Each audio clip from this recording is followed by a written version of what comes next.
Hello students, my name is Roshni Sriyas.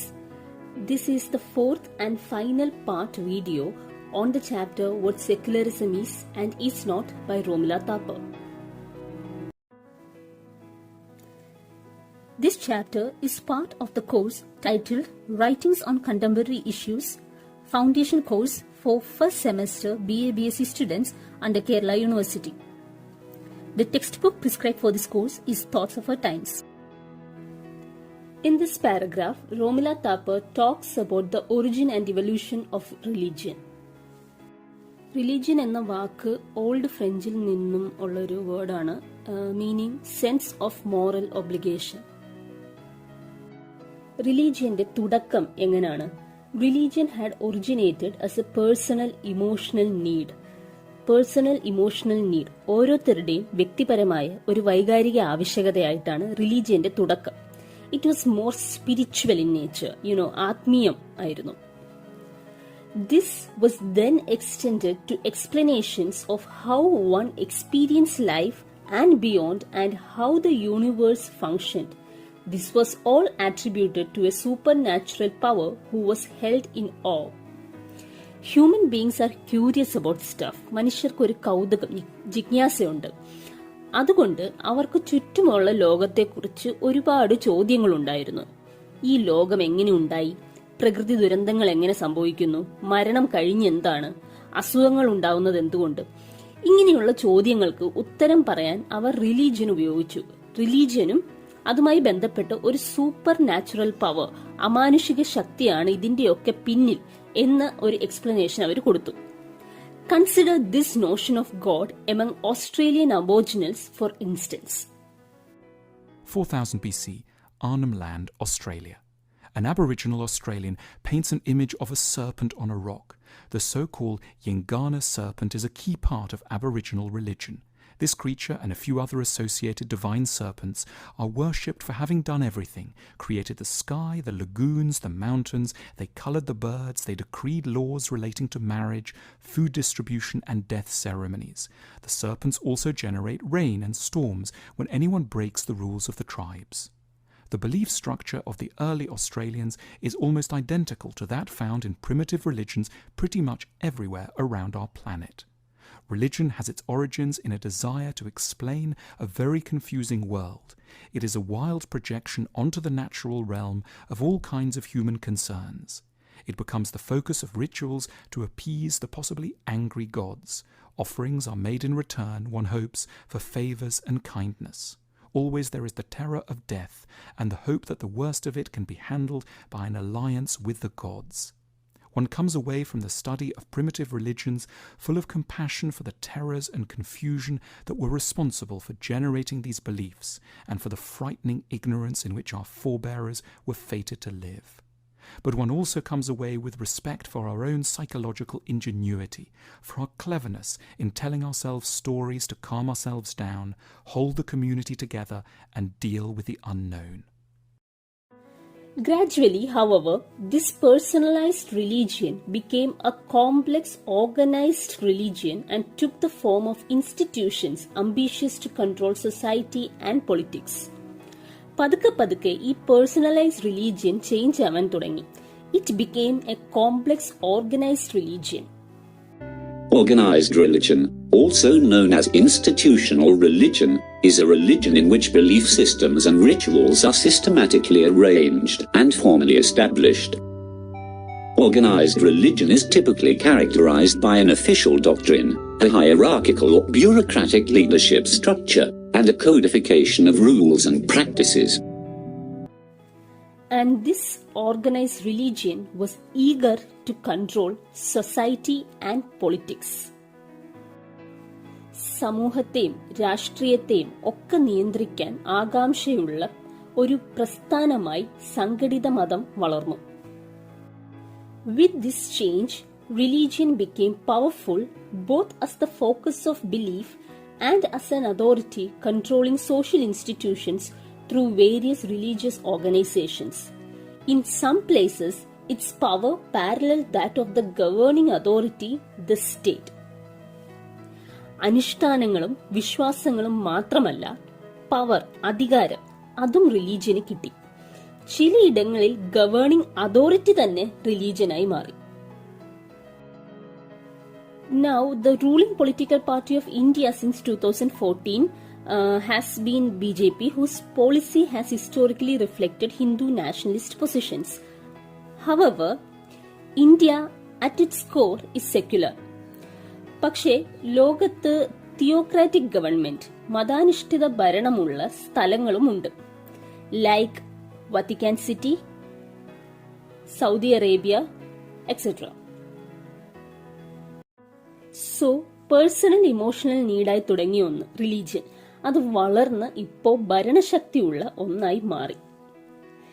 It is this particular aspect of religion, the control that religious organizations have over social institutions, that the secular person wishes to keep separate from the state. The distinction is important because we often overlook it in saying that secularism denies religion altogether. Secular സൊസൈറ്റിയിൽ ഈ ഒരു കാര്യമാണ് മാറ്റി നിർത്താൻ ശ്രമിക്കുന്നത്. State separate, religion separate. Secularism then takes on an additional meaning, the state having authority over making and observing of laws by human agencies should be distinct from religion, since religion has its sanction from faith and from deity. The authority of each was clearly different. രണ്ടിലും authority different ആണ്. പൊളിറ്റിക്സിൽ authority മനുഷ്യരായി ഉണ്ടാക്കിയ laws ആണ്. റിലീജിയനിൽ authority എന്നത് faith, വിശ്വാസവും deity, ദൈവവും ഒക്കെയാണ്. അതുകൊണ്ട് തന്നെ പൊളിറ്റിക്സും റിലീജിയനും മിക്സ് ചെയ്യേണ്ട ആവശ്യമില്ല. Both are different. Social laws are the spine of the society, of a society. Now we talk about social laws, സൊസൈറ്റിയിലെ നീതിക്ക് വേണ്ടിയുള്ള നിയമങ്ങൾ. They should protect the right to live and they should ensure that there should be no discrimination that affects life and work. Social laws എന്തിനാണ്? To protect the right to live, എല്ലാവർക്കും അന്തസ്സോടുകൂടി ജീവിക്കാനുള്ള അവകാശത്തിന് വേണ്ടിയും to ensure that there is no discrimination, വേർതിരിവില്ലെന്ന് ഉറപ്പാക്കാൻ വേണ്ടിയുമാണ് social laws. This is crucial to protecting the points of change in the human life cycle for which laws are necessary, such as registering birth, marriage, or even divorce, processes of education by which a child is socialized into society, occupation and employment, and inheritance generally of property. Actions linked to these come under the jurisdiction of civil law. Civil ലോസിന്റെ അധികാരപരിധിയിൽ വരുന്ന കാര്യമാണ് ഒരു മനുഷ്യായുസ്സിലെ നിർണായകമായ points of change protect ചെയ്യുക എന്നുള്ളത്. Let me explain what that means. ജനനം തൊട്ട് മരണം വരെ നമ്മുടെ ലൈഫിലെ പല മൈൽ സ്റ്റോൺസും സ്റ്റേറ്റ് റെക്കോർഡ് അല്ലെങ്കിൽ രജിസ്റ്റർ ചെയ്യാറുണ്ട്. So that we get all the benefits of being a citizen, like birth, marriage or even divorce, processes of education like SSLC, occupation and employment, and also inheritance, വസ്തുവകകളുടെ അനന്തരാവകാശം. ഇതെല്ലാം civil ലോയുടെ കീഴിലാണ് വരുന്നത്. Social loss വഴി എല്ലാവർക്കും equality ഉറപ്പാക്കിയാലേ ഈ civil ലോസിന് പ്രസക്തിയുള്ളൂ. To make this link effective, social laws have necessarily to provide the basic aspects of welfare in a modern state, the absolute minimum of which are equal access to education and to health care for all members of society, and to employment, and this is to be irrespective of religion and caste. എങ്ങനെയാണ് state എല്ലാവർക്കും equal access കൊടുക്കുന്നത്? By providing basic aspects of welfare. ആളുകളുടെ ക്ഷേമത്തിനു വേണ്ടി അടിസ്ഥാനപരമായ കാര്യങ്ങൾ state ചെയ്തു കൊടുക്കുന്നു. അടിസ്ഥാനപരമായ കാര്യങ്ങൾ എന്ന് പറയുമ്പോൾ equal access to education, health care and employment opportunity. പ്രത്യേകം എക്സ്പ്ലെയിൻ ചെയ്യേണ്ട ആവശ്യമില്ലല്ലോ. In India, children have a right to get free and compulsory education till the age of 14. Healthcare law, public healthcare is free for all citizens. Even during pandemic, government provided free vaccinations. The government also provides an income to all citizens of employable age. If civil laws are to be universal and uniform as they would be ultimately in a secular society, then we must guarantee this endorsement by the state. Discrimination on any count would be completely unacceptable. So, in short, civil laws universal ആഗോളവും uniform സമാനവും ആവണമെങ്കിൽ state ഒരു വിധത്തിലുമുള്ള discrimination വേർതിരിവ് കാണിക്കാൻ പാടില്ല. ജാതിയുടെയോ മതത്തിന്റെയോ ഒന്നും പേരിൽ വേർതിരിവ് കാണിക്കാൻ പാടില്ല. So, religious authority continues in a secular system but is limited. It extends only to governing religious belief and practice. It has been argued that there should be no rigid barrier between religion and the state, but there can be a negotiated, principled distance between them. അപ്പോൾ secular സൊസൈറ്റിയിൽ religious authority ഉണ്ടോ? ഉണ്ട്. പക്ഷേ അതിന്റെ സ്വാധീനം കുറവായിരിക്കും. മതപരമായ ആചാരങ്ങൾ, ചടങ്ങുകൾ, ഇതിൽ മാത്രമേ ഈ അതോറിറ്റിക്ക് സ്ഥാനമുള്ളൂ. റിലീജിയന്റെയും സ്റ്റേറ്റിന്റെയും ഇടയിൽ ഒരു റിജിഡ് ബാരിയർ എന്ന് വെച്ച് കഴിഞ്ഞാൽ കർക്കശമായ ഒരു അതിര് വേണമെന്നില്ല. ഒരു നെഗോഷിയേറ്റഡ് എന്ന് വെച്ച് കഴിഞ്ഞാൽ ധാരണയോടുള്ള പ്രിൻസിപ്പിൾഡ് ധാർമ്മികമായ ഒരു അകലമുണ്ടായാൽ മതി. This can allow for new alignments within the religion or between religions or between religion and the state. The overall relationship would disallow the dominance of any single religion, since each would have equal rights on the state and the state on them and equal status before the law. So the end result should be that there wouldn't be dominance of any one religion.